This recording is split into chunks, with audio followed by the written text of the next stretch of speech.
Les regards sur l'île de la Réunion ne sont pas forcément rares, mais précieux.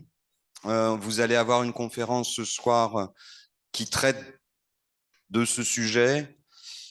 J'ai coutume de rappeler que en recherche, en création, euh, l'œil lointain décrit par Augustin Berck, je vous invite pour ceux qui ne connaissent pas Augustin Berck, à vous renseigner sur ce penseur, un philosophe qui parle de l'œil lointain, de cette nécessité de prendre du recul pour avoir du discernement sur le sujet qu'on traite.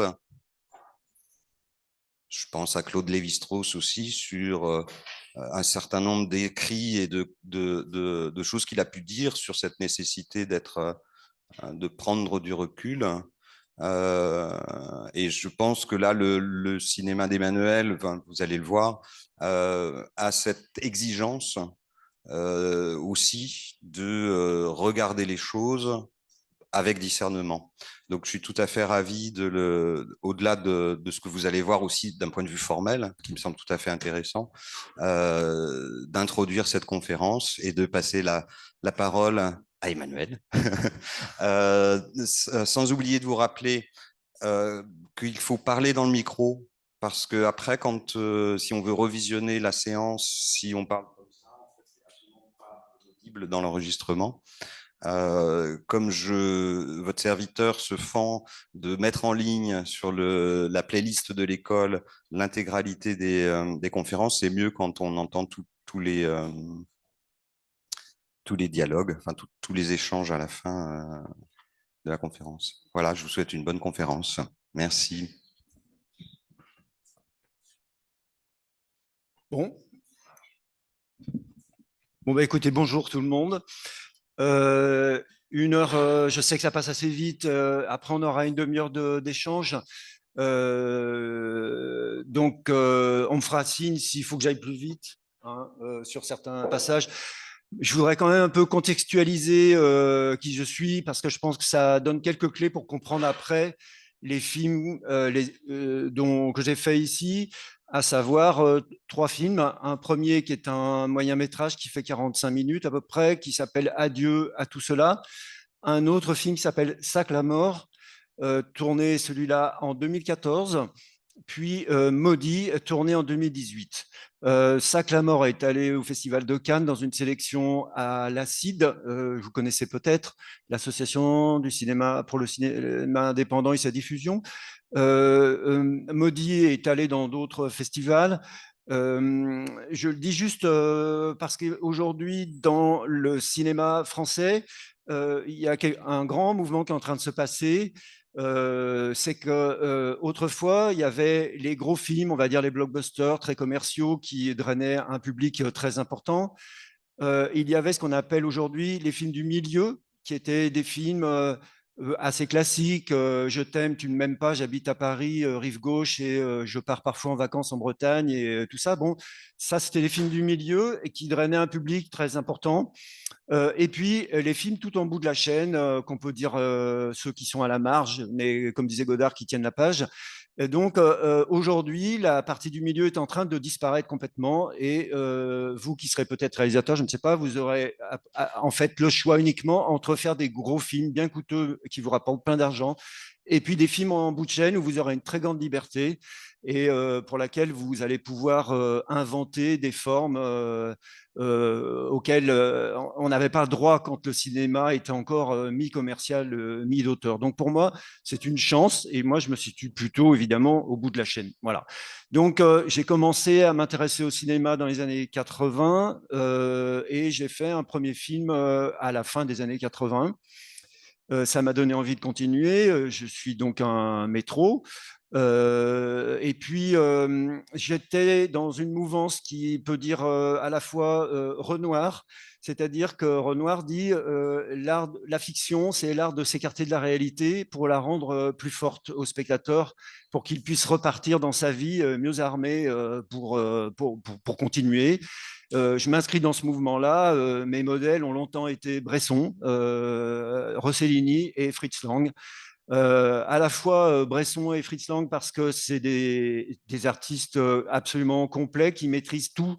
C'est-à-dire que chez Fritz Lang est capable de dire à un acteur tu fais 3 pas et ça suffit. Dans le montage, il monte les 3 pas. Aujourd'hui, on est très très loin de tout ça, mais il y a une maîtrise totale et quelqu'un qui visionne son film de A à Z. Voilà. Mais Fritz Lang, c'est le cinéma muet, puis le cinéma parlant allemand, américain des années 50. Donc on en est loin. Bresson, bon, vous irez voir, mais Bresson, c'est vraiment le maître à penser de la majorité des cinéastes français des années 70 surtout.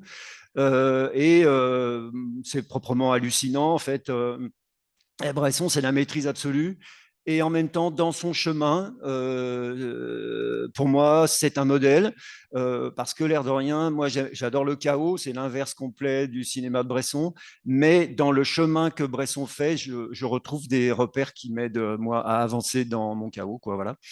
Et puis, Rossellini, c'est quelqu'un qui, quand il tournait un plan, il regardait ailleurs. Il regardait pas la caméra et sitôt le film terminé, il retrouvait ses maîtresses et il s'intéressait à personne et voilà. Et pourtant, il disait une chose que je trouve magnifique. Il disait les choses sont là, pourquoi les inventer? Voilà, ça c'est Rossellini et je pense que c'est pour moi aussi c'est une colonne vertébrale quoi. Voilà. Bon, donc les années passent, je fais plusieurs films en France, j'ai un film censuré pour atteinte à la santé publique française, on en prend plein la gueule quand même dans ce genre de cas, et puis un jour, je travaillais souvent dans une ville qui s'appelle Vaux-en-Velin, qui est une ville jumelée avec la ville du Port.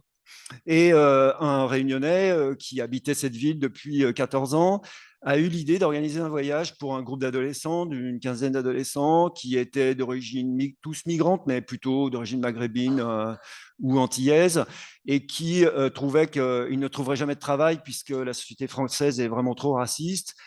Ils n'avaient pas complètement tort, hein, je vais vous dire. En plus, Vaux-en-Velin, à l'époque, il y avait eu les histoires de terrorisme avec Khaled Kelkal. Et donc, dès que vous présentiez un CV dans une entreprise, c'était impossible d'avoir du travail. Et lui, il leur dit, bah, écoutez, moi, je suis réunionnais. On a eu en plus l'esclavage. Donc, pour vous remonter le moral, je vais vous emmener chez moi. Non, mais c'est-à-dire qu'en gros, il a voulu un peu chambouler voilà. Et en tout cas, chez moi, ça a parfaitement marché. Ils m'ont demandé d'encadrer ce groupe puisque les ados devaient tourner avec des petites caméras selon certaines thématiques, certains sujets. Et moi, j'étais là pour, a priori, faire en sorte que techniquement, rien ne merde. Donc, on arrive là-bas, ici plutôt, quelques jours avant Noël. Euh, la majorité des adolescents n'avaient même jamais vu la mer de leur vie. Quand on sort de l'avion, le gars donc a organisé le voyage. Il dit OK, vous allez voir tout ça, mais pour l'instant, vous allez chez mon père. Son père, c'était La Saline Léo, à peu près à la hauteur de Barrage. Je ne sais pas si certains d'entre vous connaissent ce quartier. Évidemment, on est loin de la fantasmagorie du lagon des tortues et des baleines. Et me voilà parti avec eux. Et là, on tombe dans des quartiers de Casse-Bois-sous-Tôle. Un père un peu abîmé par l'alcool et par l'âge, un quartier de Cafres, et on passe une après-midi avec lui. Et pour moi, c'est déjà un premier bouleversement par rapport à tout ce qui me tenait.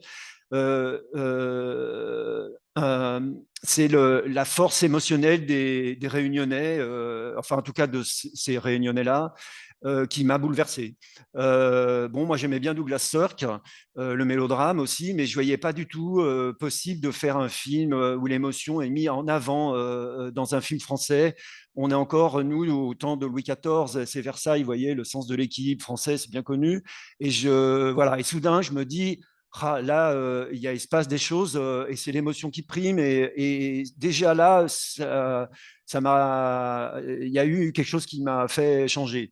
La deuxième, c'est une expérience vécue le même jour, un peu plus tard, à 18 heures. Ici, le soleil tombe dans la mer, c'est la nuit.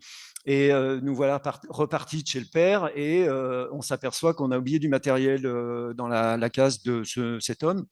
Et je fais faire demi-tour au car et je dis attendez-moi là, j'y vais. Donc me voilà parti. Bizarrement, il était 18h15 et dans les cours des cases, tout était vide et désert. Il faisait 40 degrés la nuit, mais les volets étaient fermés et tout. Bon, je me dis c'est quand même curieux. J'arrive au portail de cet homme, je connaissais rien à La Réunion, je pousse le portail et je rentre, je traverse la cour, je vais jusqu'à la porte de la case et je tape. Et je dis, monsieur, excusez-moi, je suis le réalisateur du film, est-ce que je pourrais rentrer pour récupérer le micro que j'ai oublié? Là, la télé s'arrête à l'intérieur, une chaise se renverse et plus aucun bruit.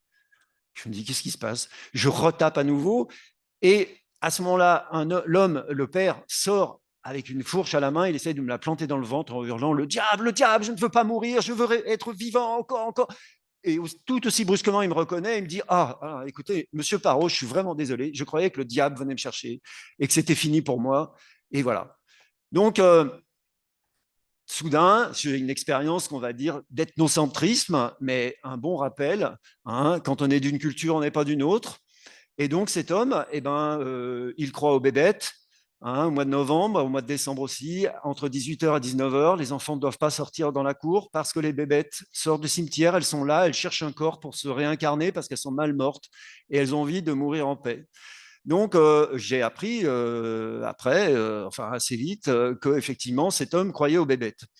Et pour moi, c'était en fait le fondement de tout ce que j'ai essayé de dérouler ensuite à La Réunion. J'ai trouvé cette expérience magnifique, extraordinaire. Voilà. Et elle tombait pile avec des choses que j'avais en moi, mais qui n'arrivaient pas à émerger en métropole.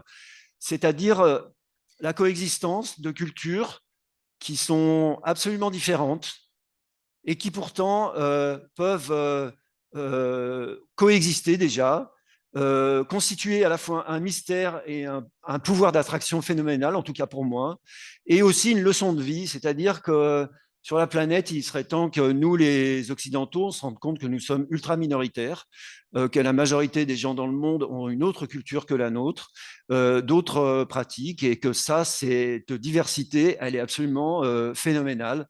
Et je me suis dit, bon, ben, j'ai envie d'en savoir plus. Et c'est comme ça que tout a commencé. Donc, c'était en 2003. Cette année, ça va faire 20 ans. Euh, Qu'est-ce que j'ai fait au début? Je me suis dit, bon, Emmanuel, faire un film à La Réunion, c'est bien, mais il ne faut pas se tromper. Donc, dans un premier temps, je suis parti dans une espèce d'illusion qu'en travaillant le sujet, on va dire, en me documentant en sociologie, en anthropologie, sur l'histoire de la Réunion, etc., j'allais me mettre à niveau, comme on dit, c'est-à-dire que j'allais apprendre la culture des autres, l'histoire de l'île, et qu'après, je pourrais faire un film qui serait à égalité avec un film qui pourrait être fait par un réalisateur, une réalisatrice natif de cette île et qui, lui, est dans cette culture, ou en tout cas dans ces cultures, parce que vous me direz, vous, ce que vous en pensez, mais ici, j'ai l'impression qu'il n'y a pas une culture autre que la culture occidentale.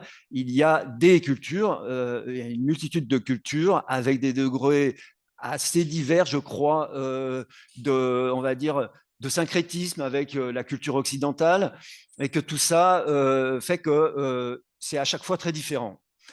Donc, me voilà parti sur un premier film donc, qui se tourne en 2009 où je me dis, bon, ne trichons pas trop, je vais raconter l'histoire d'une personne dont les parents sont métro, qui est installée à La Réunion depuis une quinzaine d'années.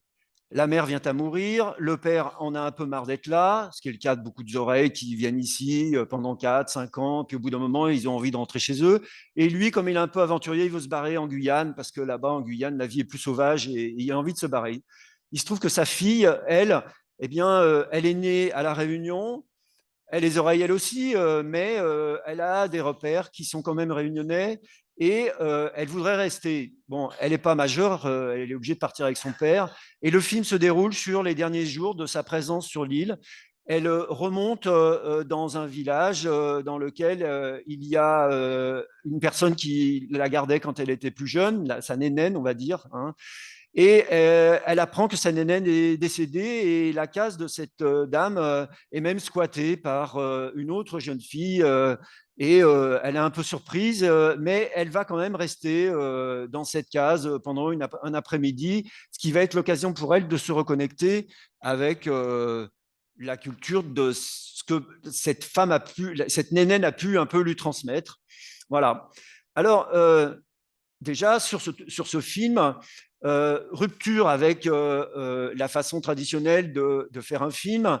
D'habitude, vous connaissez sans doute le système, puisque c'est un peu ça qu'on apprend en général à l'école. Je ne dis pas aux Beaux-Arts, parce que je ne crois pas, mais à l'école, quand on fait des études de cinéma, c'est, voilà, on écrit un scénario. Quand le scénario est écrit, le producteur trouve de l'argent. Ensuite, on fait un découpage. Ensuite, on tourne. Ensuite, on fait le montage. Ensuite, le film vit sa vie. Moi, je ne suis plus cette étape-là. Pour moi, la matière qui est la matière sur laquelle je me base pour faire un film, c'est les personnes que je rencontre au moment du casting et qui me donnent vraiment envie de faire un film. Donc, le casting, c'est le moment le plus important pour moi. Et donc, il s'agit de rencontrer avant tout des personnes. Donc, pour ce film, à l'époque, j'enseignais un peu aussi à l'école du documentaire de l'USAS. Il y avait deux jeunes filles qui avaient été un peu mes élèves et je les aimais bien et j'aurais proposé de partir avec moi pendant 3 mois à La Réunion et on allait sillonner l'île à pied et on allait parler avec tous les gens qui voulaient bien nous parler et on allait se balader partout où on pouvait. Donc on prenait le bus, enfin tous les moyens, le stop et puis voilà. Donc pendant 3 mois, on a fait ça. Et on a fait plein de rencontres, c'était très enrichissant. Et puis surtout, un jour, une de mes assistantes donc, se trompe de chemin et elle passe devant une case où il y avait 3 types qui étaient en train de se faire à manger. Bon, on appelle ça les gars à la cour, des gens qui n'ont pas vraiment de travail, qui vivent un peu du RSA et qui pourtant étaient des gens très intéressants. Donc elle m'appelle et elle me dit, écoute, Emmanuel, passe donc, on va voir ces gars et puis on va discuter avec eux. Peut-être qu'ils pourraient être figurants dans le film, puisqu'a priori dans le scénario, il n'y avait pas de place pour eux. Le film racontait l'histoire de cette fille, de son père, de la jeune fille qui squattait l'autre case, mais ça s'arrêtait là.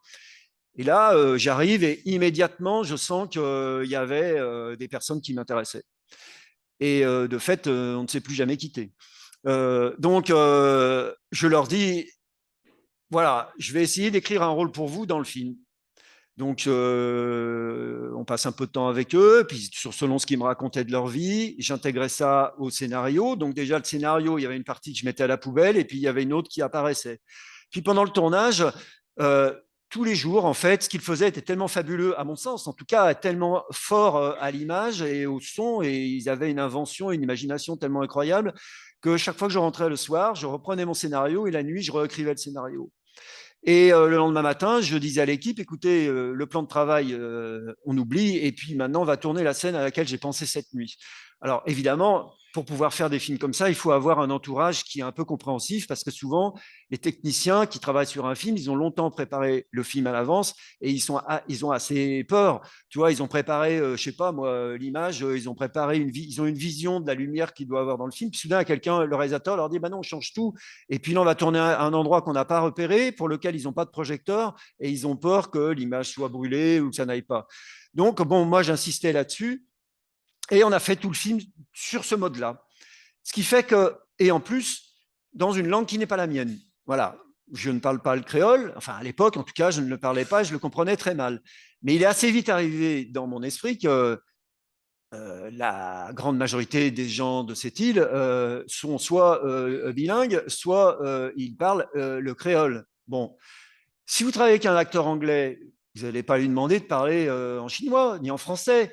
Donc, quand vous travaillez des acteurs qui sont d'une langue, il faut qu'ils parlent leur langue. Ça me paraît tellement évident que tout de suite, c'est ce que je leur ai dit. Alors évidemment, ça a simplifié les relations puisque les gens avec qui je travaillais n'étaient pas des comédiens professionnels, c'était des gens qu'on trouvait un peu au hasard. Et ils me disaient, attends, à l'école, on parlait mal le français, les maîtresses nous tapaient sur les doigts. Donc nous, si tu veux qu'on parle français, on ne peut pas jouer dans ton film. Je leur disais, ça tombe très bien, moi je vais vous parler en créole. Ah oui, mais tu ne comprendras pas. Mais justement, ce qui m'intéresse, moi, c'est que je vous donne des repères en français. Je vous dis, voilà, plan par plan.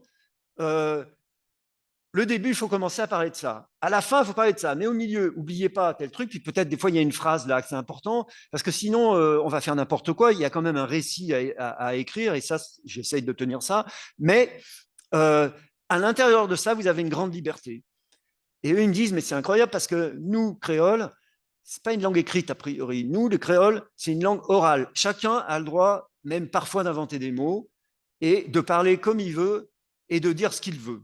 C'est ça, nous, la liberté qu'on a dans notre langue, c'est qu'on peut dire et parler comme on veut. Par exemple, Charles Henry, donc, qui est une des personnes, il me dit, tu vois, moi je suis de Saint-Louis, je parle le créole de Saint-Louis. Patrice, il est de Barrage. Et il me dit, ben, moi je parle le créole de Barrage. Et donc, on va s'exprimer dans notre langue, fais-nous confiance. Je leur dis, mais je vous fais super confiance d'avance. Ce qui fait que, bon, on tournait. Alors, sur ce film, on tournait encore un peu en cinéma. Donc, quand on tourne façon cinéma, on a l'angoisse parce que le cinéma, ça coûte très cher. Hein, moi, j'ai commencé à tourner en 35 mm, la pellicule. On entend le bruit du moteur, on se dit, oh là là là là, ça coûte à peu près, ça coûte à l'époque en France, ça coûtait 1000 francs la minute. Chaque fois que j'entendais ça, j'avais mal au ventre. Je dis, mais comment on va payer le film? Là, il faut que j'arrête le plan, il faut que j'arrête le plan. Donc, évidemment, du coup, tu prends des acteurs professionnels qui disent leurs phrases. Tu vois, tu leur écris leurs phrases, ils disent leurs phrases et hop, tu coupes. Pour pas, voilà. Là, maintenant, avec le numérique, pour vous, c'est absolument génial. Et pour moi aussi, d'ailleurs. On peut faire des plans qui durent 1 heure. C'est plus un problème. Donc, il ne faut plus travailler comme ils travaillaient dans les années 50, 70, 80. C'est plus la peine. Il faut arrêter avec cette façon de tourner. On se tue à petit feu avec ça. Au contraire, il faut profiter du fait qu'aujourd'hui, on peut tourner avec tout le monde. Du moment qu'il est doué pour jouer et que, voilà. Et je vous dis franchement, je suis en train de faire le casting de mon prochain film. Il y a des gens qui s'inscrivent. Je me demande comment ils font pour s'inscrire parce que c'est pas du tout des acteurs. On les met devant la caméra, mais c'est parti. Je veux dire, ils sont là, ils sont absolument géniaux parce qu'ils ont ça en eux. Pourquoi se couper de ça? Ben, moi, je pense qu'il ne faut pas se couper de ça. Donc, euh, quand un plan démarre et que les personnes ont un peu des repères, bah, des fois, ça tourne pendant 1 heure, pendant 20 minutes. Et puis, après, là aussi où je casse la mécanique, d'habitude, vite, vite, vite, il faut mettre en place le nouveau plan parce que ça leur tourne, l'argent, ça coûte cher et tout ça. Donc, moi, je prends le temps de regarder le plan. Et les acteurs, ils vont boire une bière ou ils font ce qu'ils veulent. D'habitude, on me dit, faites pas ça, les gens sont concentrés. S'ils se déconcentrent, ils n'arriveront pas à se reconcentrer dans leur personnage. Moi, je prends le temps, je regarde le plan. Et puis, comme je comprends pas tout, j'ai une personne avec moi qui me traduit les passages que je comprends pas. Et puis, je me dis, bon, ça, c'est même pas la peine de le refaire. On a fait une prise, elle est super bonne, le passage. Moi, je vais pas m'emmerder à redemander aux gens de le refaire. On garde. Bon, par contre, après ce passage, c'est un peu faible, ou un autre passage, jamais j'aurais imaginé qu'on allait me raconter ça. Jamais. Bon, bah c'est simple. Ce passage-là, je le mets dans ma tête ce soir. En rentrant après le tournage, cette nuit, je vais faire en sorte d'intégrer cette scène au scénario. Alors, ça va bouger des choses, mais c'est trop bien. Je veux dire, c'est un don du ciel, il ne faut pas jeter ça à la poubelle. Voilà.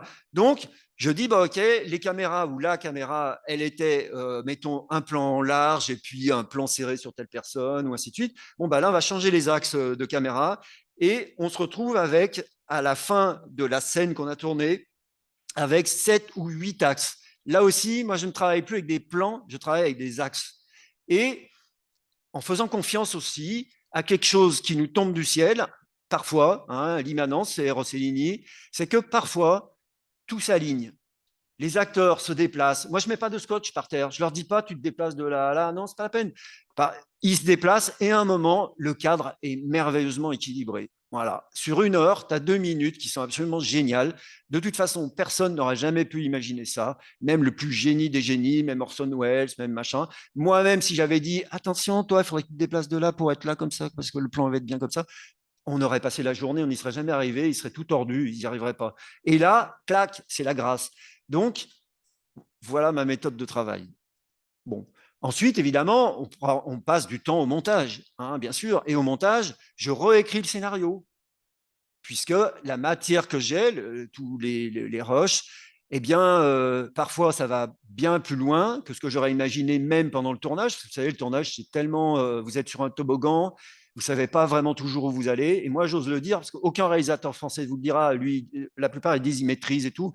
Moi, je pense qu'un tournage, c'est accepter de perdre pied et aussi passer le relais à des gens qui vont amener ce que vous avez dans vos têtes beaucoup plus loin que ce que vous avez imaginé. C'est une expérience initiatique, en fait, un tournage. Et moi, sincèrement, hein, je pense que c'est comme ça qu'il faut faire. Après, je ne dis pas, c'est le modèle qu'il faut suivre. Chacun fait ce qu'il veut. Moi, j'aurais mis très longtemps à trouver là où j'étais bien. À la fois, des fois, ça me stresse, c'est angoissant, mais de toute façon, c'est angoissant de se dire que tu dois écrire 600 plans de découpage pour un long métrage. Donc voilà, mais c'est tellement plus génial, quoi. Tu as l'impression de vivre un truc très fort. Bon, euh, J'ai déjà dit trop de choses. Non? Non, ça va? Oui, bah oui, vas-y. Après, alors après, je vous montrerai des extraits. Hein, après. Ouais. Du coup, c'est juste qu'en fait, vous parlez de que vous réécrivez au tournage, etc. Mais j'ai une question par rapport à votre équipe. Comment vous la constituez? Est-ce que vous avez une très grosse équipe ou est-ce que vous, du coup, vous respectez vraiment l'organigramme d'un tournage avec un assistant réal, un chef-op, un assistant chef-op, un machinot et tout ça? Plus ça va, moins il y a du monde sur mon plateau. Donc là, sur le prochain, c'est simple. Il y a 2 caméras. Mhm. Il n'y a pas de pointeur. Il n'y a pas d'assistant caméra. Mais il y a deux cadreurs. Enfin, voilà. Il y en a un, c'est quand même le chef opérateur de celui qui a fait Pacifiction, Mhm. qui a eu le César cette année et qui travaille un peu comme moi, en fait. Voilà. Donc voilà, il y a donc 2 personnes à chaque caméra. Il y a une personne au son. Il y a moi. J'ai une assistante qui fait tout, donc qui parle un peu le créole, qui m'explique, qui s'occupe un peu des comédiens. Il y a une personne qui se trouve c'est ma femme, elle fait les costumes et elle s'occupe des acteurs quand ils sont angoissés, tout ça. Et puis après il y a la régie qui s'occupe du logement, de la bouffe. Mais sur le plateau, on est 4 personnes. Ok. Alors évidemment, si on tourne une scène de nuit, on va prendre un électro en plus. Parce que quand même, faut pas exagérer. Mais je suis dans une sorte d'épure incroyable. Ce matin, je suis passé sur la route du front de mer à côté de Saint-Leu. Il tournait un plan d'une voiture, il y avait 50 personnes autour. 50, hein, des Oui, je projecteurs les ai vus. partout, tu les as vus, ouais, voilà. C'est 2 méthodes très très différentes. Moi, je ne juge pas. Chacun fait. Il faut faire là où on se sent à l'aise. Mais par exemple, quelqu'un comme Hong Sang-soo, tu vois, c'est un réalisateur coréen qui va à Cannes, il fait des films et il en fait 3 par an. Il fait des films qui coûtent 20 000 euros et lui, sa méthode, c'est hallucinant, quoi. Il sait même pas ce qu'il va tourner. Le matin, il dit les acteurs restent chez eux, j'écris et quand je sais, je les appelle. Et après, on tourne l'après-midi. Voilà. Bon, donc aujourd'hui, il faut avoir conscience que vous pouvez tout vous permettre. Vous pouvez tout inventer, tout essayer. Évidemment, si vous voulez tourner un film sur Louis XIV à Versailles, avec des costumes, des mouvements de grue et ainsi de suite, là, évidemment, si vous n'avez pas 10 millions d'euros, vous ne pourrez jamais le tourner. Mais si vous voulez faire un film qui se passe ici, qui vous concerne de près, mais qui concerne aussi les autres, vous n'avez pas besoin d'avoir énormément d'argent. Il faut se sortir de la tête les modèles qu'on nous a imposés dans la tête. C'est fou, on est quand même dans un pays qui a inventé la nouvelle vague. Et aujourd'hui, quand j'entends la majorité des réalisateurs parler, on a l'impression qu'on est encore dans les années 50 où tout se faisait en studio, quoi. Moi, je suis halluciné par ça. Voilà. Parce qu'en fait, moi aussi, je fais des films. Et du coup, quand je fais des films avec des amis, enfin, moi, j'aime bien le côté intime parce que du coup, on refait des films avec les mêmes personnes tout le temps. Oh, merde. Donc, par exemple, moi, j'ai ce truc où moi, j'aime bien l'image et j'ai un ami qui aime bien le son. Et des fois, ça arrive que quand on arrive au tournage, en fait, il prend son micro, je prends ma caméra et des fois même, on fait des trucs, mais un peu chacun va dire de son côté. Mais du coup, lui, il est intéressé par le décor, du coup, il va aller prendre les sons du décor. Tu vois, moi, je rajoute des plans justement de ma caméra, mais du coup, on a vraiment ce truc où on ne suit pas du tout un organigramme donné. On sait juste que moi, je passe d'images et je vais aller faire des images. Et lui, il aime le son, il va aller faire du son. Oui, Et très après, bien. à des moments, on raccroche quand même au film. Oui, oui, c'est ta méthode. Et c'est ce chemin-là que tu dois suivre. Ne cherche pas à suivre un autre modèle que celui que tu as inventé et qui est construit de toute façon par on va dire, une expérience que tu es le seul à avoir. Mhm. Et à mon sens, c'est comme ça qu'on peut faire des films qui nous ressemblent. Voilà. Alors maintenant, je vais un peu vous parler de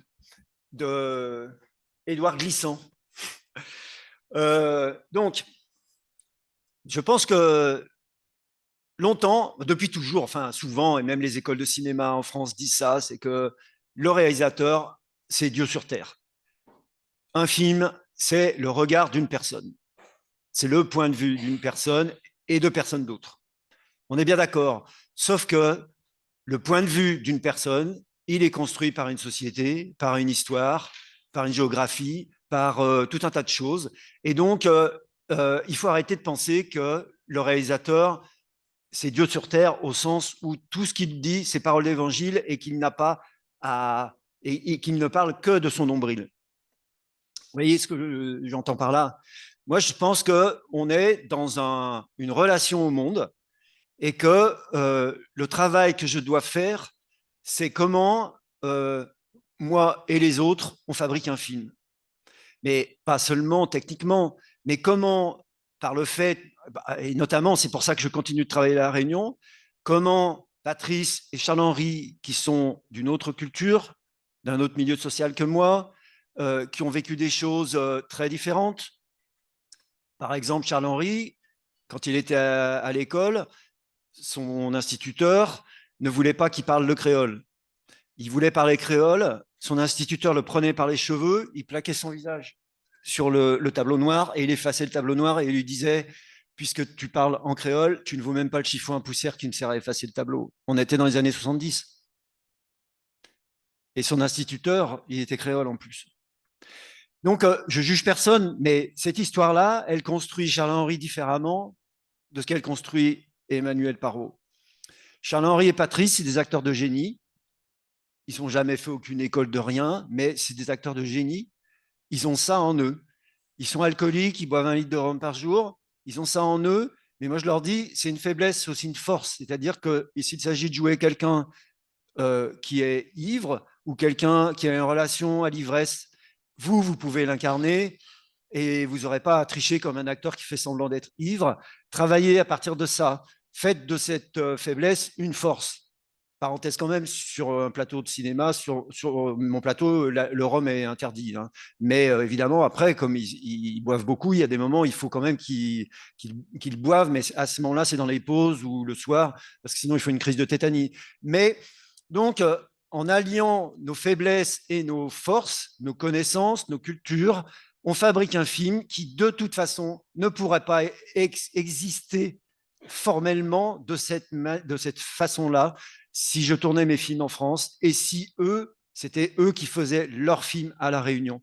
Parce qu'on serait dans une cohérence culturelle, alors que eux et moi, en fabriquant ce film, on est, appelons ça, dans une incohérence, mais que cette incohérence, personnellement, je pense que c'est la seule voie à suivre aujourd'hui.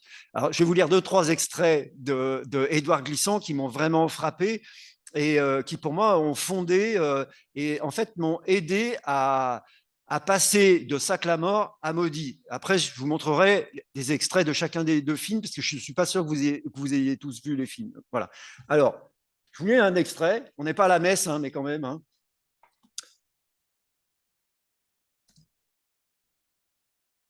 Donc, en simplifiant, voilà, une question que pose Édouard Glissant. Comment être soi sans se fermer à l'autre et comment consentir à l'autre sans renoncer à soi?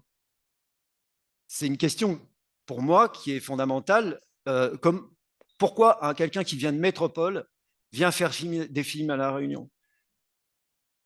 Est-ce qu'il a le droit d'y aller? Et inversement aussi, d'ailleurs. Hein, c'est une question qu'on ne peut pas ne pas se poser, à mon avis. C'est-à-dire que quand on est métro, on est métro. Il ne faut pas chercher à être réunionnais, natif de La Réunion. Mais l'un n'empêche pas l'autre. Après, il faut avoir conscience de cette différence et trouver le chemin pour pouvoir fabriquer à partir de là. Passer d'une connaissance appropriation, absorption, soi-disant universelle, à la connaissance partagée, connaissance mutuelle. D'accord? Hein, c'est la question de l'appropriation. Je pense que dans votre travail, vous connaissez bien ça. C'est une autre question. Il n'y a pas de réponse. Hein. Et aussi le respect de l'opacité de l'autre comme accès à la relation. Et là, voilà ce qu'il dit. L'opacité est une notion qui accorde à chacun le droit de garder son ombre épaisse, c'est-à-dire son épaisseur psychoculturelle.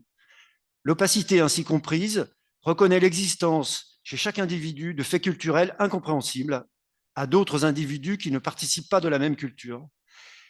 Il va sans dire que dans le cadre de cette acceptation, la notion de comprendre autrui n'a plus sa raison d'être, puisqu'a priori comprendre l'autre, c'est comprendere, c'est le prendre avec soi, se l'approprier, donc le changer, le créer à son image. Pour obtenir un tel résultat, il faudrait que l'intéressé soit transparent, ce qui n'est pas le cas puisqu'il détient une ombre épaisse, son épaisseur psychoculturelle, il a droit à son opacité. Donc pour quelqu'un comme moi qui suis réalisateur, mon travail, c'est de représenter. Hein, on n'est pas tant, quand on fait des films, dans la question du sujet, de quoi parler, que dans la question comment en parler. Pour moi, ça a fait tilt. Et je me suis dit, voilà, la vraie question, c'est comment représenter l'opacité, Comment garder une forme d'opacité pour le spectateur, mais sans non plus le faire fuir de la salle. Parce que, évidemment, si vous faites un film où vous mettez tout n'importe comment, machin, personne n'y comprend rien et très vite, plus personne ne vient. Mais comment réussir à ce qu'un spectateur, qu'il soit réunionnais ou surtout métro, là-haut, là, en France, comment arriver à faire toucher du doigt à ce spectateur qui ne peut pas tout comprendre, mais qu'il est bien qu'il ne comprenne pas tout, et ce n'est pas pour autant qu'il doit se désintéresser. C'est une question, ça a l'air de rien, mais c'est assez fondamental, à mon sens. Bon, donc, quand j'ai fait Sac-la-Mort, je me suis dit la chose, je vais résoudre le problème de la façon suivante. Dans le film précédent, Adieu à tout cela, la caméra était souvent face aux personnes que je filmais, dans une sorte de volonté de, comment dire, pas de subjectivité, mais d'objectivité. Mais finalement, je filmais un peu comme si je filmais des poissons rouges dans un bocal. Il y avait une sorte de paroi de verre qui faisait que, oui, c'était intéressant, mais on regardait un peu, je ne vais pas dire des singes, mais c'est un peu ça finalement. Et donc, je me suis dit, c'est pas possible, je ne peux pas continuer de filmer comme ça, parce que mettre le spectateur français à cette place, c'est lui garder du confort. Il se dit, là, il y a l'autre, d'accord? Et moi, je suis moi. Je peux éprouver des choses pour l'autre, mais il reste l'autre. Et bien sûr, c'est bien qu'il reste l'autre, mais en même temps, je ne suis pas impliqué. Hein, c'est la fameuse scène, vous voyez à la télévision des nouvelles du monde, je ne sais pas, la guerre en Ukraine, vous voyez des morts, des gens éviscérés, enfin on voit moins ça, mais au moment de la guerre du Vietnam, on voyait ça, et puis en même temps, ben, c'était dimanche, tu mangeais le roast beef, quoi, voilà, donc, et bon, donc là c'est un peu la même chose, c'est-à-dire que c'est la place où chacun est confortablement installé à sa place, j'avais pas envie de ça. Et dans Sac-la-Mort, je me suis dit, je vais donner aux spectateurs la place que j'ai quand moi je vais voir Patrice et Charles-Henri. Parce qu'évidemment, après Adieu à tout cela, pendant les années qu'on suivit, je passais à peu près entre 3 et 6 mois par an à La Réunion et je passais mes journées, enfin pas tous les jours, mais beaucoup de temps chez eux. Et donc, je n'étais plus dans une position à l'extérieur ou pour les regarder de l'extérieur. J'étais, quand ils jouaient aux cartes, j'étais à la table. Quand ils mangeaient, j'étais à la table. Quand ils se disputaient avec leurs potes, j'étais avec eux, à côté. Et mon regard était souvent, je les regardais comme ça. Et je les regardais de près. Donc, je me suis dit, OK, il ne faut plus filmer de loin et il ne faut plus filmer de face. Il faut que le spectateur soit dans une sensation d'être à côté. Il n'est pas face, il n'est pas avec, mais il est à côté. À côté, par exemple, je ne sais pas si vous savez, mais chez les Juifs, souvent, enfin, chez les catholiques, la confession, vous devez connaître à peu près ça. Chez les Juifs, le rabbin, il se place à côté de la personne parce qu'il est dans une place d'accompagnant. Il n'est pas dans une place ni de juge, ni d'être. Voilà, c'est pas la même place. Et je me suis dit, on va essayer ça. Donc ça donne Sac-la-Mort. Voilà. Mais après Sac-la-Mort est venue aussi la question du récit. C'est-à-dire, est-ce qu'on peut encore raconter, parce que ce film a plutôt bien marché et des gens l'ont vu comme une forme de documentaire, une esthétique documentaire, on m'a souvent dit ça. Et pour moi, c'était pas absolument ça, même si ça l'est aussi. Bon, mais je me suis dit dans le prochain, on va être dans un film où j'assume le fait qu'il s'adresse à deux publics différents. Un public français qui connaît rien à La Réunion, hein, ne vous faites pas d'illusions, le public français ne connaît rien à La Réunion. Une anecdote pour rigoler, dernièrement, un Réunionnais me raconte qu'il est en France et une personne apprend que, c'est pas une vieille dame, hein, apprend qu'il vient de La Réunion et lui pose une question, il dit mais comment vous faites le soir dans votre hutte quand les lions commencent à attaquer? Pour vous dire, hein, moi, quand je monte la Sac-la-Mort en France, il y a un nombre considérable de gens qui se lèvent est très énervé à la fin du film. Ils disent « Je vais voir mes enfants qui travaillent à La Réunion. Ce que vous dites n'existe pas. C'est pas vrai, je ne l'ai jamais vu. » Je dis « Bon, d'accord. Vous habitez où ?» Ils habitent à Saint-Gilles. Et quand je vais les voir, ça n'existe pas. Il y a effectivement des gens, des fois, devant une sorte de boutique qui traînent un peu de la rue, mais c'est des clochards comme on a nous en France. Ces gens-là, c'est pas ça ce que vous racontez, vous inventez, c'est du mensonge. Bon, donc, je me suis dit à un moment, le niveau est tellement bas qu'il faut commencer encore plus bas. Donc, je me suis dit, voilà, on va prendre, pour le spectateur français, on va prendre les codes du récit fantastique. À La Réunion, vous savez, comme, voilà, qu'on est au quotidien dans du fantastique. Quand quelqu'un te raconte le sac la mort, pour quelqu'un qui est de l'extérieur, c'est du fantastique au quotidien. Voilà. Il y a 2 jours, je rencontrais un jeune garçon malbar, il me racontait comment c'était dans sa famille, parce que la famille est hantée par un ancêtre qui était devineur, ils n'arrivent pas à s'en débarrasser et ils font des rituels. Bon, c'est du fantastique au quotidien pour un Français de France. Et donc, je me suis dit, bah voilà, un Français, il va être rassuré si je reprends les codes du récit du genre fantastique. Et en même temps, en le prenant par la main, c'est Hitchcock qui disait ça, il vaut mieux partir du cliché dans un film qui arrivait.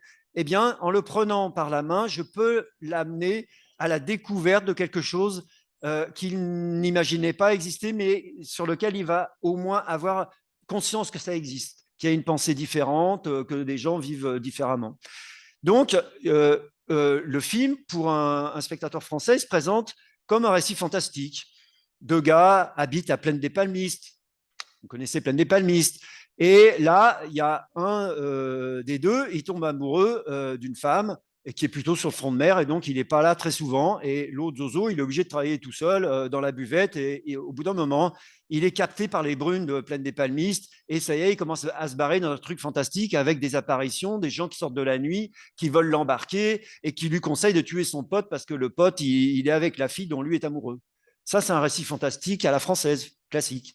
Et donc, il y a ces repères-là. En plus, il y a des repères, des références cinématographiques. La Brume, bon, ben, c'est un réalisateur américain très connu qui a fait un film dans La Brume, et donc Fog de Carpenter. Bon, donc ça, je me suis dit, je vais donner ces repères-là à des Français de culture occidentale qui vont pouvoir être dans leurs repères pour pouvoir les amener à être un peu déstabilisés, à essayer de vivre autre chose. Pour le spectateur réunionnais, eh bien, je m'adresse à lui différemment. Je sais que pour vous, Plaine des Palmistes, c'est autre chose que de vivre à Saint-Gilles. Bon, il s'y passe autre chose. Vous savez que les marrons, ça existe, qu'ils sont partis dans les montagnes, et que encore aujourd'hui, à Plaine des Palmistes, c'est le lieu de la Réunion où il y a le plus de réapparitions de personnes qu'on dit errantes et qui veulent, il y a des témoignages comme ça, hein, et des personnes qui descendent des montagnes et qui voudraient exiger d'une personne qui vit Plaine des Palmistes de monter avec eux dans la montagne. Il y a des vrais témoignages. Quand j'ai fait mes repérages, je prends un petit chemin, un autre petit chemin, un autre petit chemin, je vois une maison, je me dis, ah, c'est là où l'histoire doit se passer. Je tape à la porte, c'était quelqu'un qui était agriculteur, il faisait du goyavier, je lui raconte l'histoire, il me dit, mais vous foutez de ma gueule ou quoi? C'est mon histoire. C'est pas possible. Et il me dit, moi, vous voyez, tous les ans, je pars avec un sac à dos, dedans j'ai des présents pour l'esprit des ancêtres marrons, je pars dans la montagne avec mon chien. À un moment, mon chien se met à aboyer, et là, je sais qu'il y a quelqu'un qui est derrière moi, et je perds conscience. Je perds conscience pendant 1 heure, 2 heures, une nuit. Ma femme s'inquiète pas, elle sait que c'est le boulot, quoi, en gros. Voilà. Et quand je reprends conscience de moi, je sais comment retourner chez moi. Je fais les dons aux esprits, et ensuite je sais que les esprits acceptent que je cultive le goyavier, que je ne suis pas en train de leur voler. Voilà. Pour vous, ça, c'est un raisonnement qui est acceptable et dans lequel vous pouvez suivre un récit qui déroule ça sans vous dire que c'est un récit fantastique à la John Carpenter. Et donc, par exemple, quelqu'un qui fait tomber une bouteille de rhum avec du rhum dedans qui s'explose par terre, c'est pas seulement, mais qu'est-ce qu'il est con celui-là d'avoir renversé la bouteille par terre et qui met du verre partout, on va se faire mal aux pieds, c'est aussi libérer les esprits. En cassant une bouteille de rhum par terre, les esprits peuvent arriver. Donc ça, c'est des signes. Et donc, dans ce film, pour moi, j'accepte l'idée qu'il y ait deux types de spectateurs qui lisent le film différemment. Et dans la façon dont je raconte l'histoire, eh bien, j'essaye d'avoir un récit que j'appelle troué. Un récit qui enlève des repères et qui permette autant aux Réunionnais qu'aux Français de perdre un peu pied.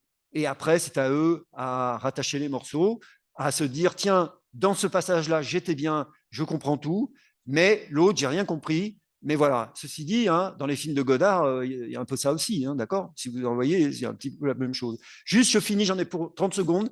Dans Maudit, par exemple, on est dans un moment, il traverse le musée de Villèle parce qu'il s'est paumé, il est dans une espèce de tunnel qui l'amène dans le musée de Villèle, et dans le musée de Villèle, il erre et il est face à des objets qui concernent l'esclavage, les maîtres, ainsi de suite. Et puis, brusquement, il tombe sur une personne qui est l'esprit du maître, et qui sait qu'il cherche du travail, et lui dit, non, non, pas du travail, je vais te donner une place, moi.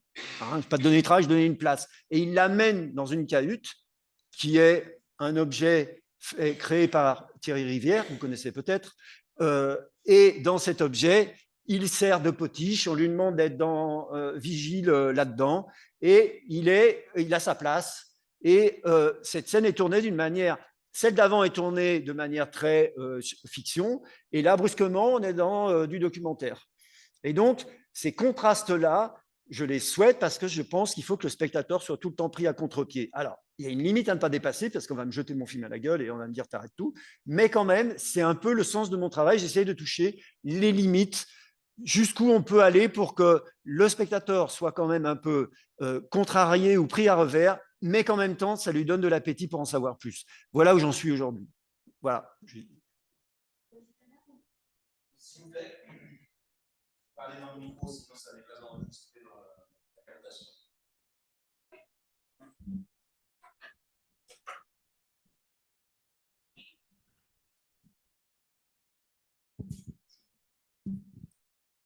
Bonjour. Bonjour. Oui.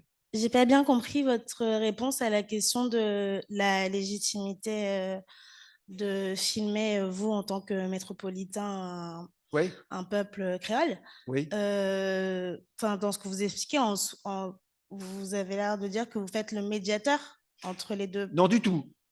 Okay. Non, je ne suis pas médiateur de rien. Je suis moi, et ceux avec qui je travaille, ils sont eux. Et ensemble, on fabrique un film qui n'existerait pas si on n'était pas eux et moi. Oui, et pour ça, je brise totalement la façon dont on fait le cinéma habituellement ici.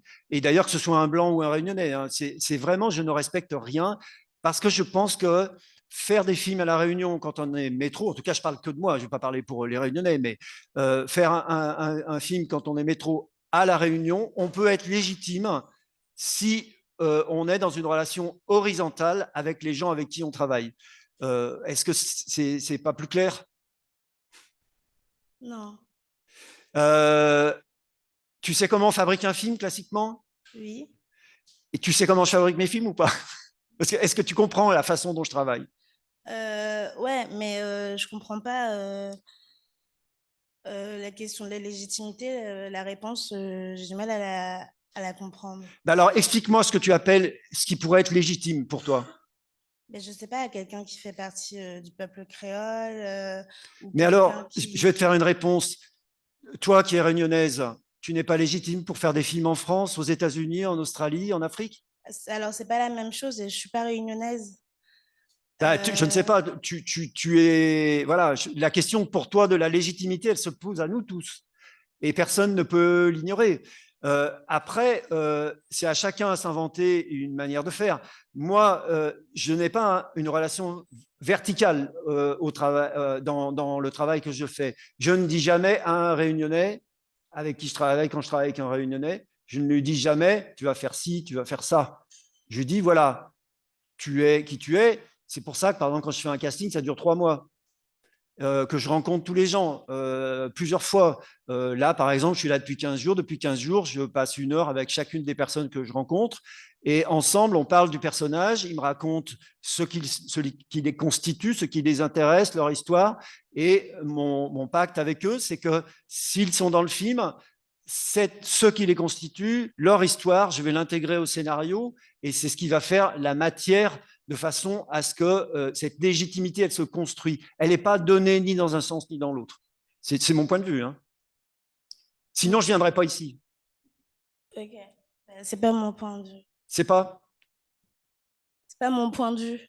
C'est-à-dire Vas-y. Alors, du coup, je pense qu'elles peuvent raconter leurs histoires elles-mêmes. Mais tout le monde ne peut pas raconter son histoire. Parce que tu en as conscience, moi je travaille avec des gens qui n'ont même pas fini l'école et qui n'ont jamais écrit, ils sont illettrés et ils ne veulent pas, eux, ils ont envie de raconter leur histoire en la représentant. Et se représenter, s'il y a quelqu'un pour filmer cette représentation, ben je pense que là, pour le coup, j'ai une légitimité. Quand je travaille avec Patrice et Charles-Henri, tous les gens du milieu artistique ici me disent je travaille avec des crouilles. Tu vois ? Ouais, mais qui parle des cafres ici. Quand j'ai fait Sac la mort, il n'y avait jamais eu aucun film sur les gens d'ascendance cafre de Lille. Je suis le premier à l'avoir fait. Alors après, ce que j'espère, c'est qu'il y ait des Réunionnais ou d'autres encore qui fassent des films et avec des cafres. Mais je ne prétends pas. Mais je pense quand même faire un chemin qui permet de dépasser ces notions de légitimité. Sinon, on n'est que dans de la culpabilité. Et cette culpabilité, finalement, pour moi, elle résonne tout simplement comme du corporatisme. Moi, tu vois, en France, j'étais illettré quand j'avais 20 ans, je n'ai pas fait d'études, j'ai fait aucune école, j'ai été cinéphile, je me suis tapé 5 films par jour pendant 5 ans, et puis à un moment, j'ai pris une caméra, et c'est comme ça que les choses ont commencé.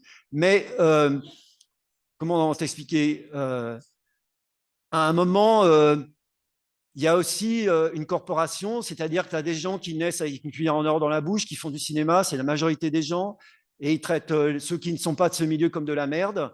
Tu vois, ça, c'est du corporatisme. Il y a aussi des réalisateurs qui sont dans une relation corporatiste. Moi-même, je l'ai été. Je suis originaire de Lyon, et quand des réalisateurs parisiens très connus venaient prendre de l'argent à la région de Lyon pour faire leurs films, je disais, c'est dégueulasse, ils ne devraient pas venir de Paris, ils n'ont qu'à rester à Paris et faire leur film à La Réunion. Ben, je trouve que souvent, la question de la légitimité, elle se pose en termes de corporation, alors qu'elle est bien plus intéressante. Et il ne faut pas se créer des interdits comme ça. Voilà. Moi, c'est mon point de vue. Hein. Ce n'est pas mon point de vue. Mon point de vue, c'est que les corps ont une histoire et que du coup, filmer certains corps, c'est pas anodin. Ben, évidemment. Et que du coup, ça ne devrait pas être fait de manière anodine, ni par n'importe qui. Bah, je suis peut-être n'importe qui et je fais des films anodins, mais là, tu n'es plus dans un dialogue, en fait. Tu es dans un jugement, donc autant arrêter. Non, je suis pas. Ouais, je pense qu'on peut passer les extraits maintenant.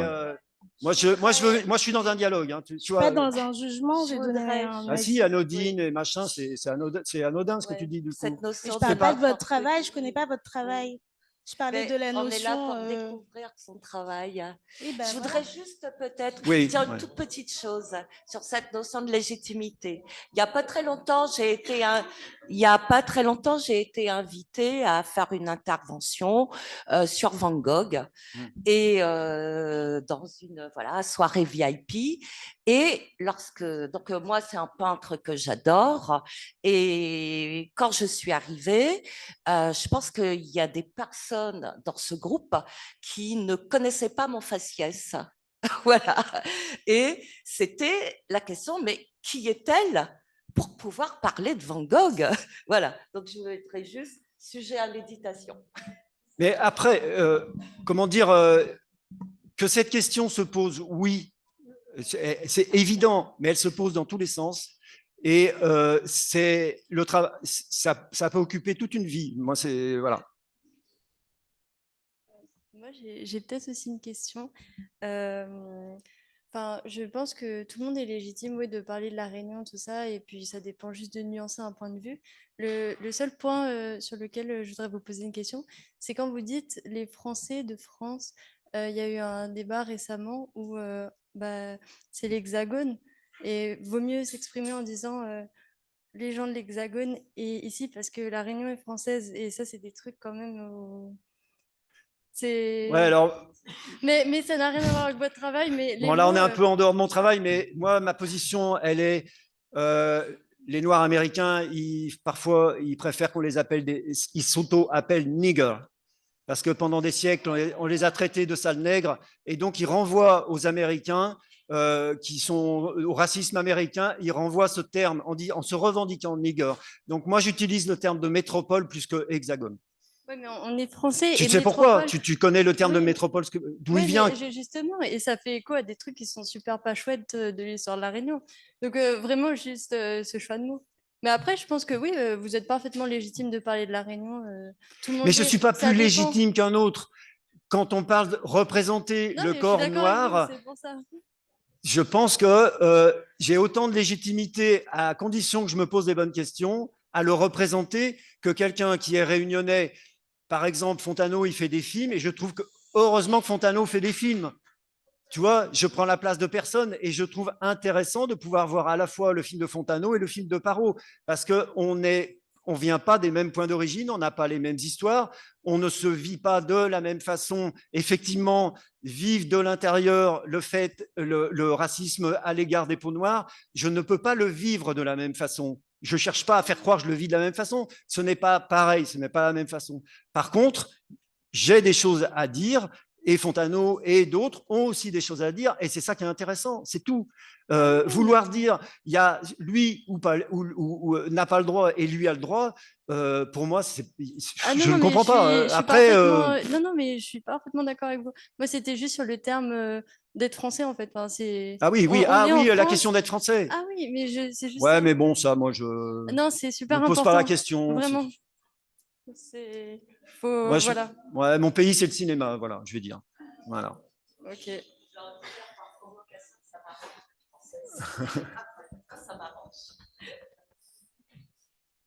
Ouais. Je vais vous montrer le début de Maudit.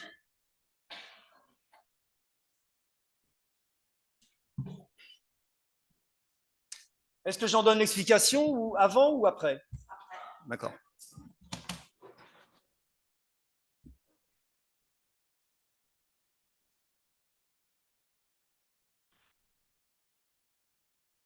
Peut-être éteindre.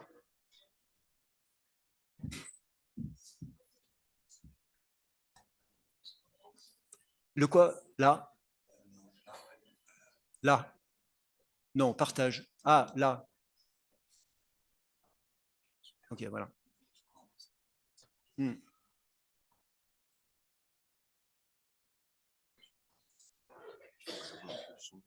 Non, c'est pas la peine.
T'es magnifique, franchement.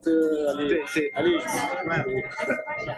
non, faut y aller, on va y aller, ok. Il est un petit peu avant.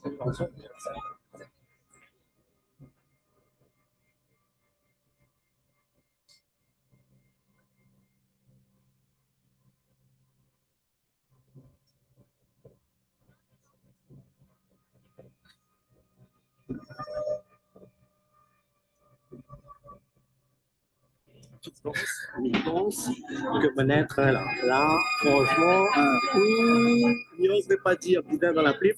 Et si jamais il marche pas, dans ses copains, c'est autre.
OK. Bon, donc, pardon? Absolument. Oui. Donc, ça, c'est ce qu'on pourrait appeler l'exposition du film, où on donne un peu les repères au spectateur. Bien sûr, il est assez largué, hein. Premier plan, d'abord de la brume qui disparaît, qui est remplacée par un visage en très gros plan qu'on ne voit pas très bien. Mais quelle est la relation qu'on instaure avec le spectateur? C'est ça qui compte.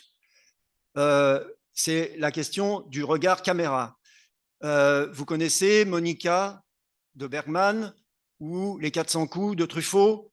À la fin de ce film, la personne ayant vécu des choses assez difficiles regarde la caméra, regarde le spectateur, et c'est une adresse au spectateur pour lui dire « Prends-moi en considération, j'existe ». D'accord? Donc ça, c'est, on va dire, le point de vue d'un côté. J'existe. D'accord? Ensuite, comment la caméra filme cet homme? Elle la filme en très, très gros plan, tellement gros qu'on n'arrive pas bien à voir. En plus, la lumière est pas nette, on ne voit pas très bien. Et elle est aussi flottante. Voilà. Et ça, c'est aussi la place du spectateur de l'autre côté. Il y a quelqu'un qui existe et en face, il y a quelqu'un qui le regarde mal, qui le voit mal. Et c'est en gros l'enjeu du film. Alors évidemment, vous allez me dire, c'est très intello, on ne comprend rien et machin. Pourquoi pas? Néanmoins, c'est quand même ça que je voulais raconter. Ensuite, on passe à, tout de suite après,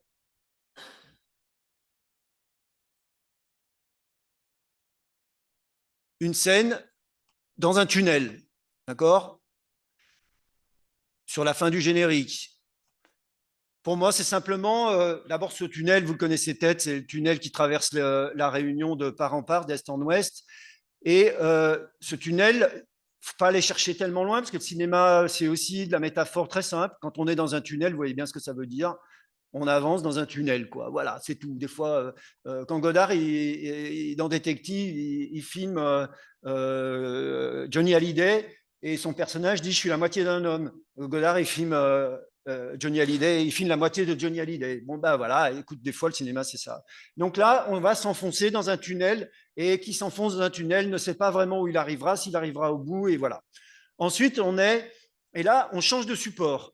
On est dans un support qui est celui d'un téléphone portable, et il filme un concert de saudage avec deux potes qui sont là. Il y en a un qui drague la chanteuse de saudage, et puis une relation s'amorce, et on est dans quelque chose qui vient déjà casser l'habitude qu'on a pu prendre de la caméra qui filme d'une certaine façon.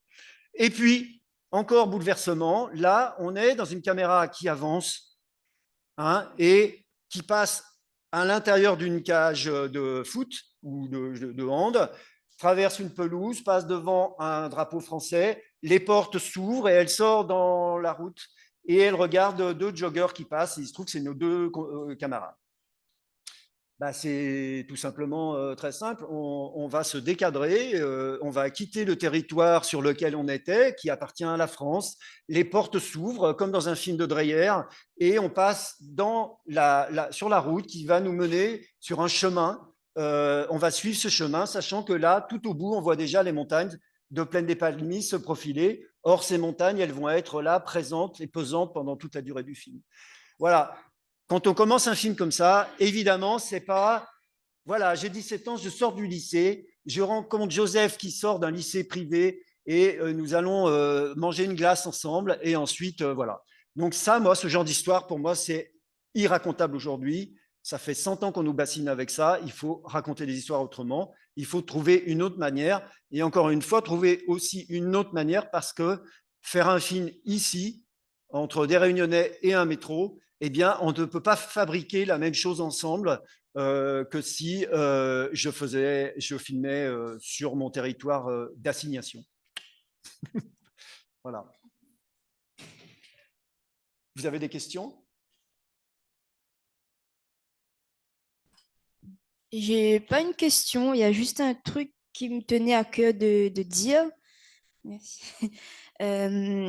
Tout ça, ça me fait penser à ce que souvent mon professeur de littérature au lycée me disait, Monsieur Sidibé, il vient du Mali, et il nous disait que sans mélange, en fait, la culture meurt. Et moi, je trouve que c'est beau de pouvoir comment dire ça, comment se mélanger, en fait, tout en étant dans un respect, en prenant la personne telle qu'elle est. Et je pense que sans pour autant se sentir, voilà, en gardant cette humilité. Et je pense que ça, c'est très important et j'apprécie beaucoup ce que vous faites. Voilà. C'est ce que je pense. Après, c'est difficile. Voilà, donc si tu veux pas faire ça, personne t'oblige à le faire. Moi, j'ai des camarades, ils restent en France, ils font des films en France, ils jouent le jeu de ce qu'on leur demande et ils sont très heureux comme ça.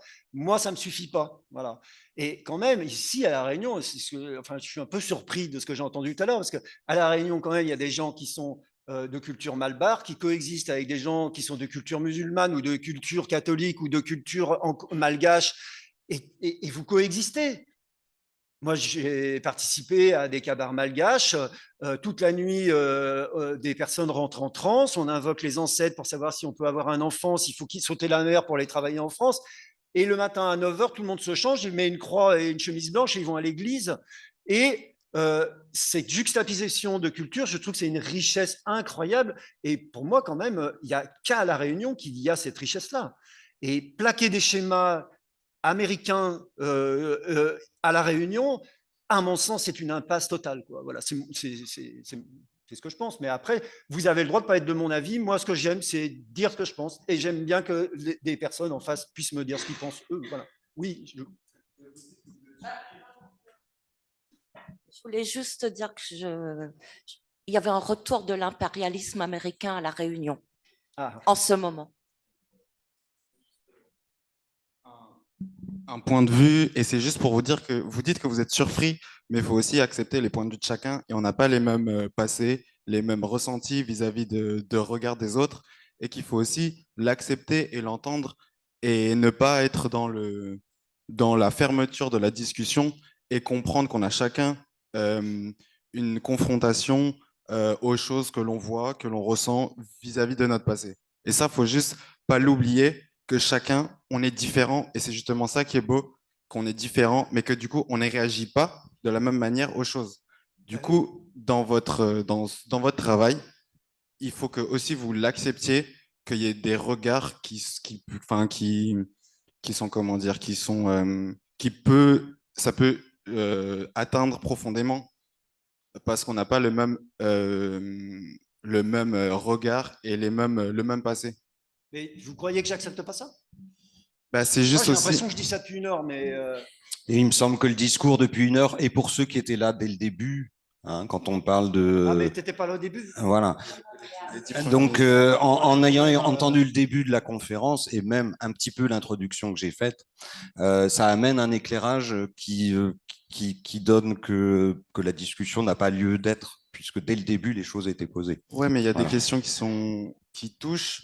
Et par exemple, filmer un drapeau français dans ce cadre-là, c'est pas anodin. Bah non, j'espère bien surtout que à c'est La pas Réunion. anodin. Mais du coup, pourquoi l'avoir fait, par exemple? Pourquoi je l'ai fait? Ouais. Je viens d'expliquer.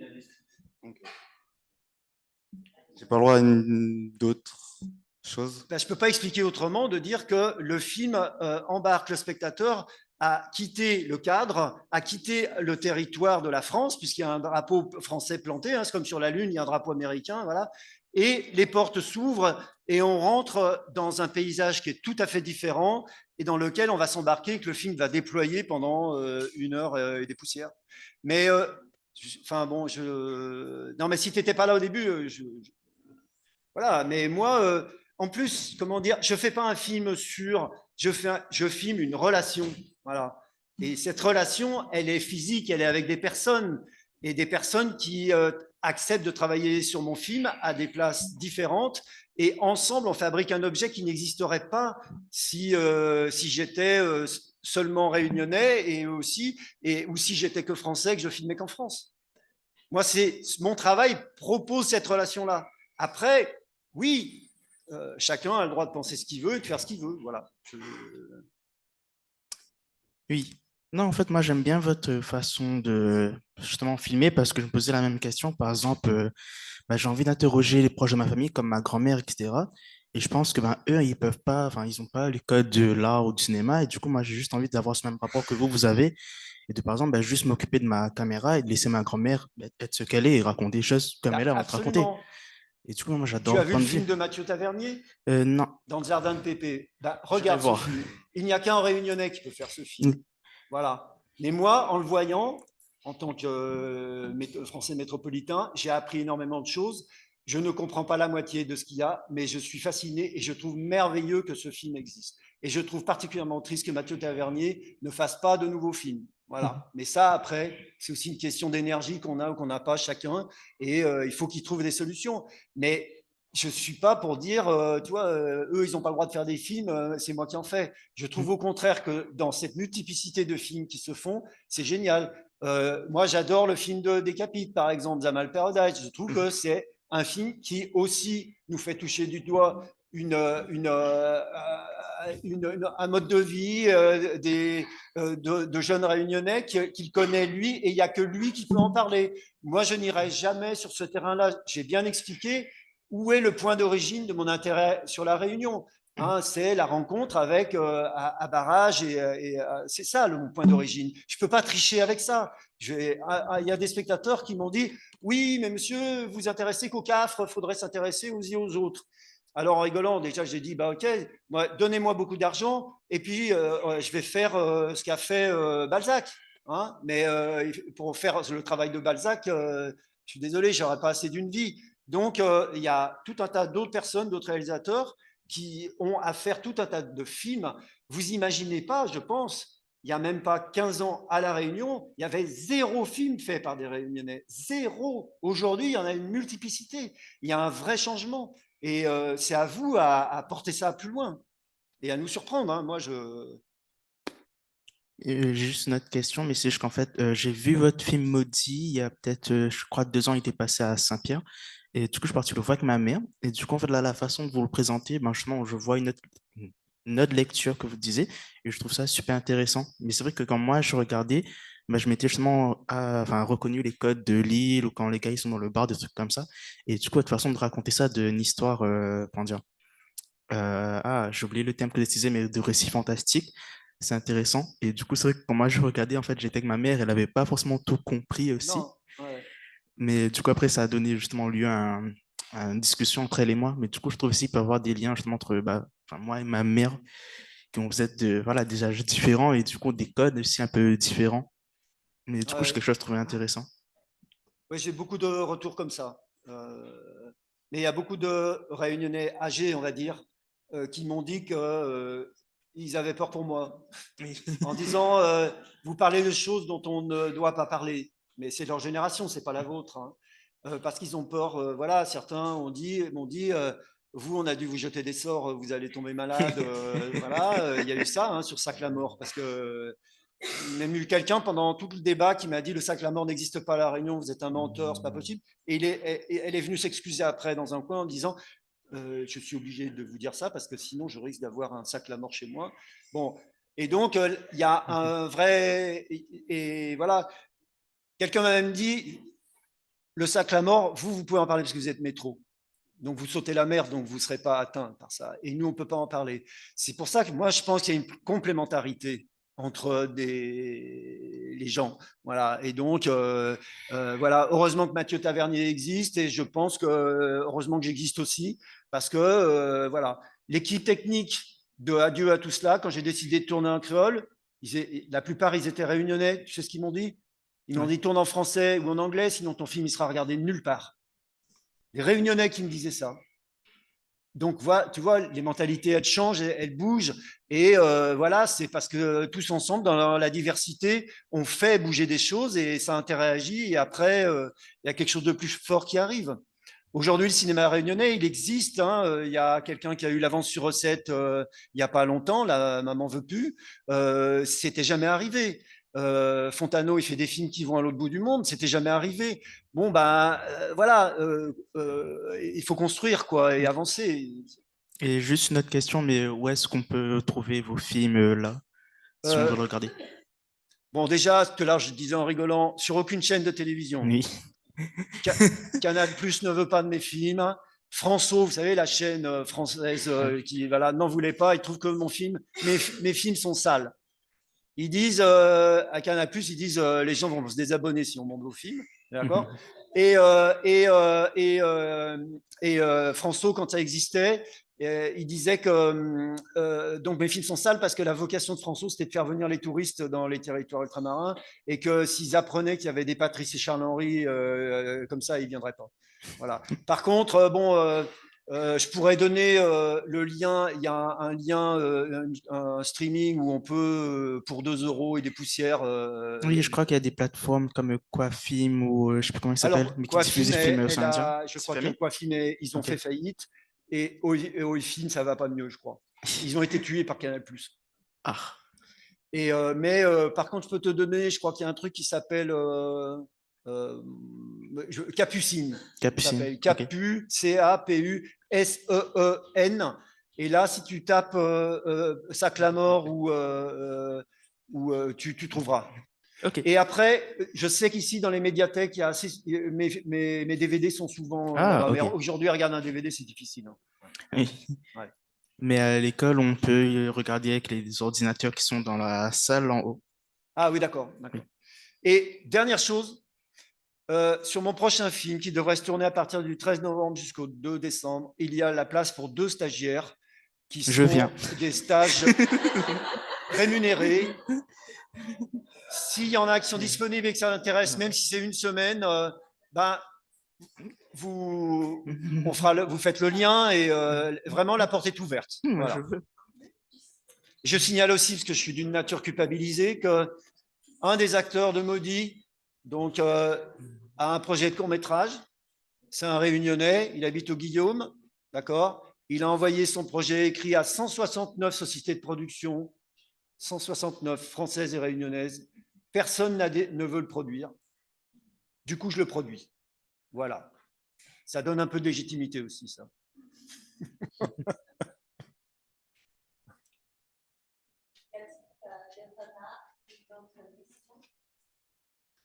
Sinon, oui, les films sont...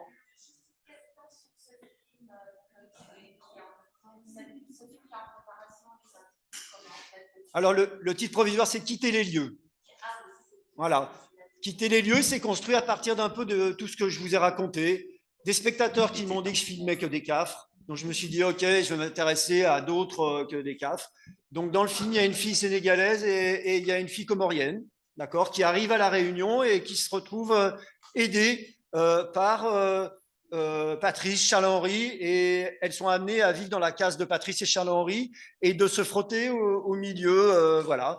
Et il y a, comment dire, c'est un film qui veut raconter l'esprit de solidarité et d'entraide qu'il y a à La Réunion, car encore une fois, c'est aussi quelque chose, je crois, être assez unique à La Réunion.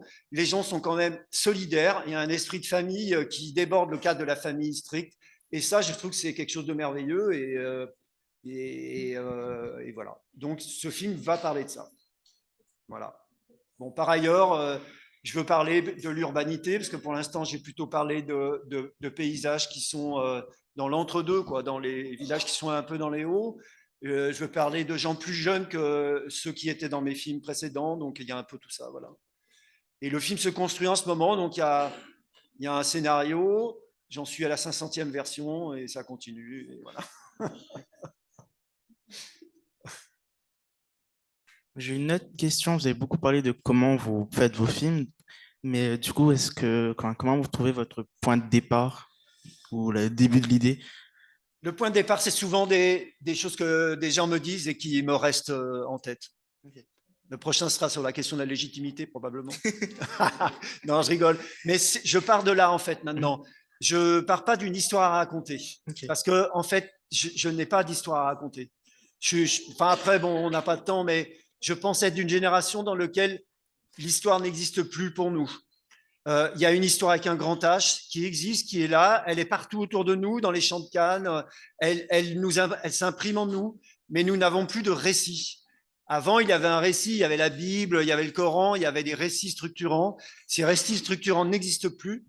Il y a TikTok, il y a du fragment, et je pense qu'il faut essayer, nous, notre mission des réalisateurs, c'est de trouver une façon de faire récit à partir d'éléments qui ne font pas récit. C'est un peu ça notre travail quand on est réalisateur. Enfin, moi, je pense que c'est notre travail. Et quitte à en payer le prix, hein, parce que moi, Mais après, je trouve que ça je vis au rejoint. SMIC. Hein. Ouais. Je suis pas sentinelle, moi. Hein. Ouais. Pardon. C'est juste que je trouve, en fait, ben, de manière générale, à La Réunion, on aime bien raconter justement des histoires un peu de superstition. Et comme vous disiez que, comment dire, ça passe par l'oralité.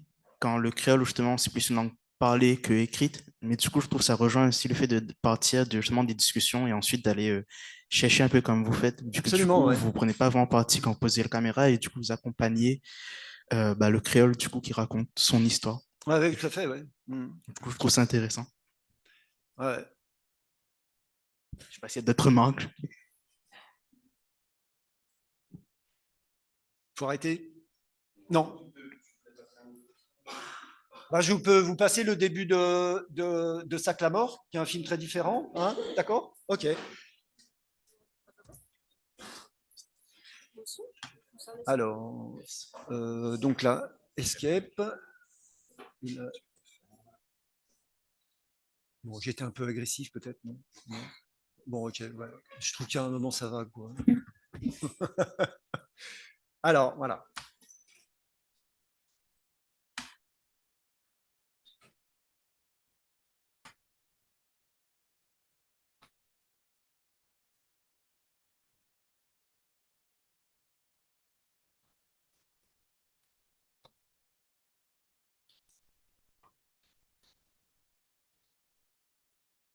Ouais, le début du film, c'est l'histoire est là autour de nous, vous allez voir.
Voilà.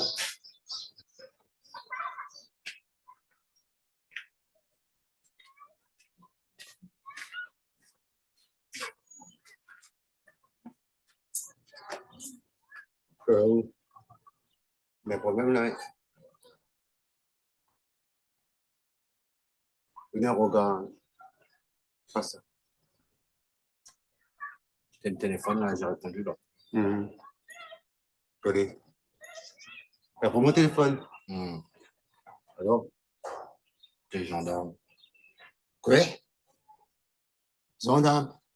Pourquoi? Pourquoi gendarme? Ah, où est le problème peut-être? Pour ton frère.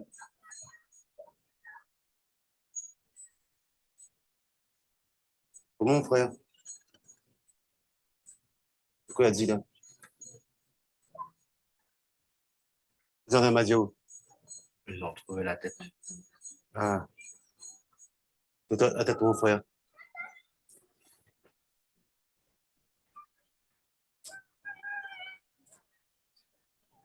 Ils ont dit qu'ils vont passer là tout à l'heure là. Ils ont dit ça?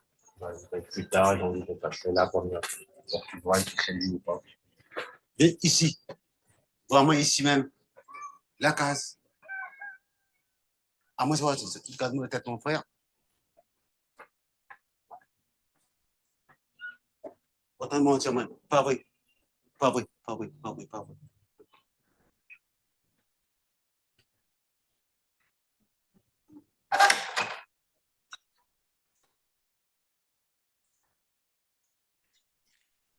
Sauvé ou là?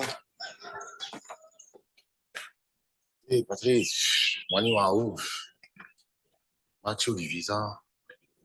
Mathieu de Olivier, je ne comprends pas. Je peux connaître ça. Non, mais je ne connais pas de réaction comme il est, moi, Patrice. Je ne connais pas comment ça va. Pourquoi dis ça? Non, mais Ça va pas m'apparaître. non, Mathieu Olivier, il n'a pas besoin de la paix. Je m'appelle ce tien, moi, Non, mais je sais pas où, moi, Patrice. Je ne comprends pas que ça arrive à moi. Mais pourquoi ça va nique ça? Ne m'en demande pas, attends. Excuse-moi. Mais pourquoi nique ça ou là? Où ça fait moi ça? Non, Patrice, mais excuse-moi. Mathieu de Olivier. Arrête. Non, on n'a pas ça, Patrice. À moi-même, n'a pas compris aussi, moi, pour quelle raison. Hein. Allez, même à finir avant moi. Midjao, Patrice. Non, Patrice. Non, Midjao. Plaît pas, Patrice. Mon cœur aussi fait mal, Midjao. Midjao.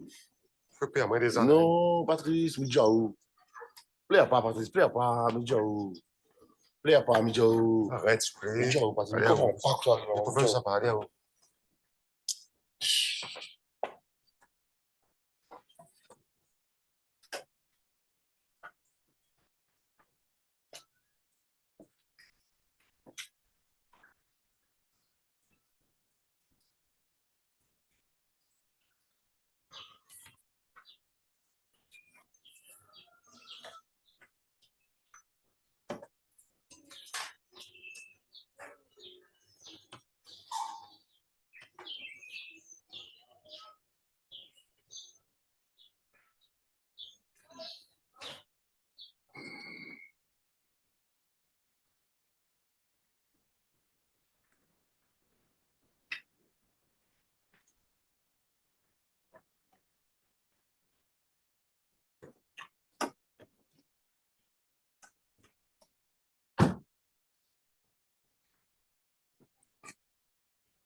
Bien.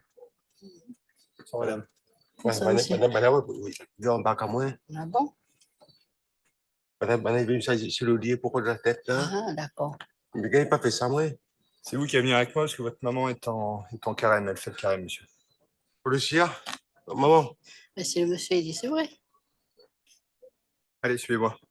Vous êtes tout seul pour faire ça, tout ça, frère, ça, maintenant? Monsieur, vous allez me suivre. Vous allez me suivre, on descend. Maman. Monsieur. Oui. Faites pas le malin, on descend et puis ce sera terminé. Les frères et sœurs ne peuvent pas venir, ils sont au travail. Personne n'a pas fait gros avec moi. Personne. Mais si. Hein, Descendons et on verra après, monsieur. Allez, suivez-moi. Personne n'a vie, ils en embarquent à moi, ma tête, mon frère, ils sont là. Allez. Ah, au carrément, t'es là.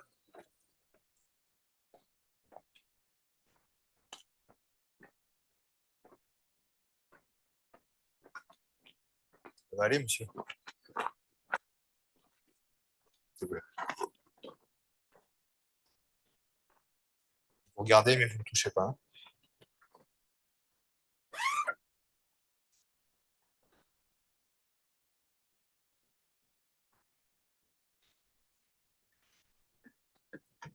Mon frère. Mon frère. Mon frère.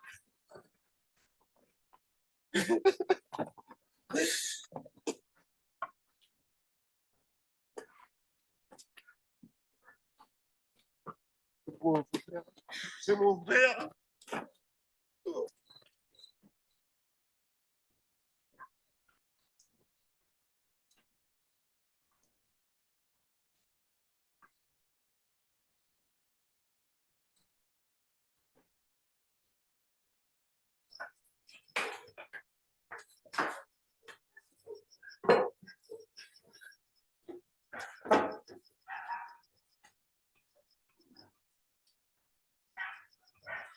Se vão de uma parábola.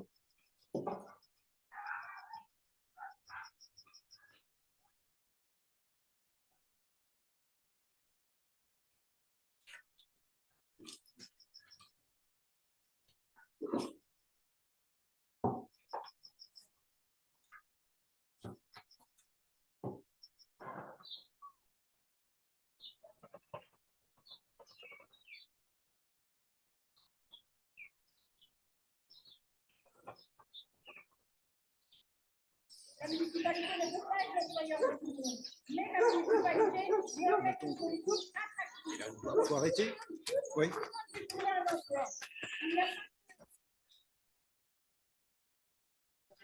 C'est beaucoup d'heures en fait Oui.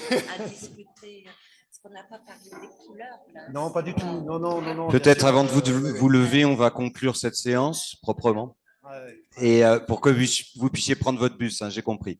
Donc, on va remercier Emmanuel. Pour ceux qui peuvent rester, qui souhaiteraient échanger, vous pouvez attendre. Pour ceux qui ont un bus et qui savent que c'est le dernier, vous pouvez y aller.